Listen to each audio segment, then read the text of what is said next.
mudanayaal maanta waa maalin taariikhi ah waxaan maanta goobjoog u nahay 47 sano ka bacdi golo sharci dejin xilhayntiisa si buuxda u soo dhamaystay oo fadhiya.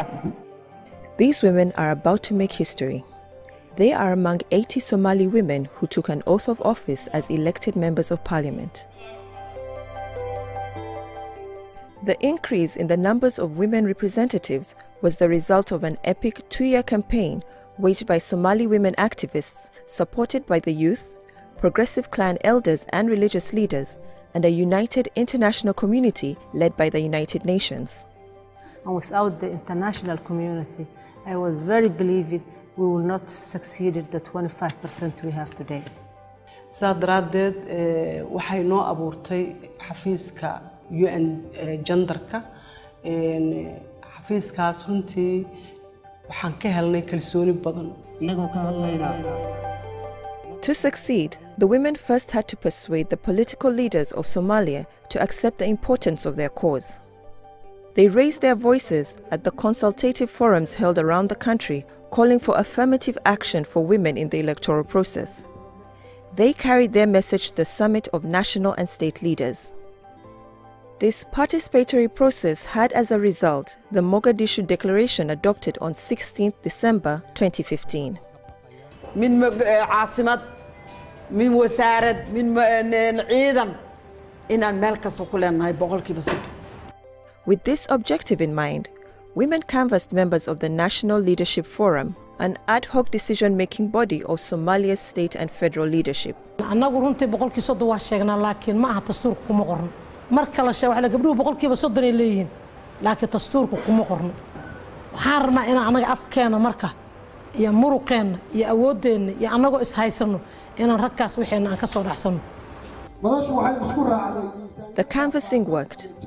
The National Leadership Forum agreed that 30% of the seats in Somalia's 275-member House of the People and the 54-member Upper House would be reserved for women. This became an integral part of the electoral model as stated in the Presidential Decree of 21 May 2016.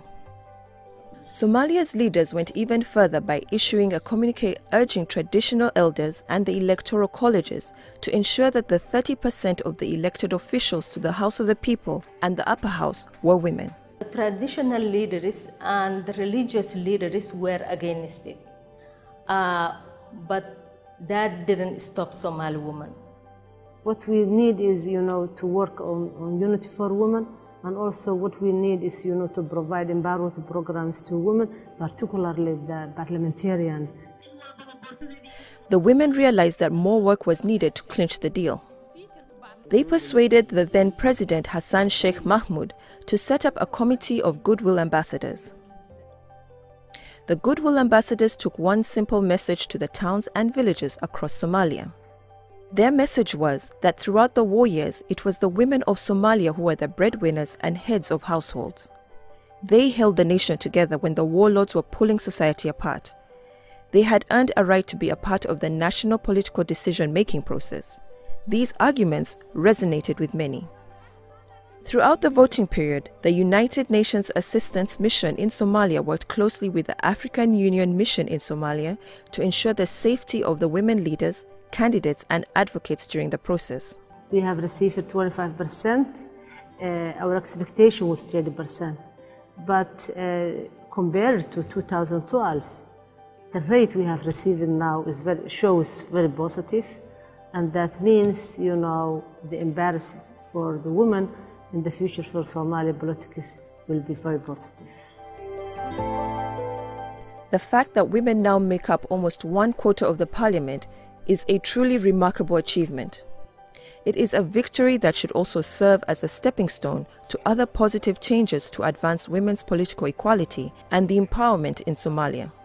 My big hope is that this new parliament, this younger parliament with more women, that is more representative, more legitimate, will actually come to terms with the agenda facing Somalia, and that they will be a credit not just to the people who elected them and their clans and their regions, but to the country.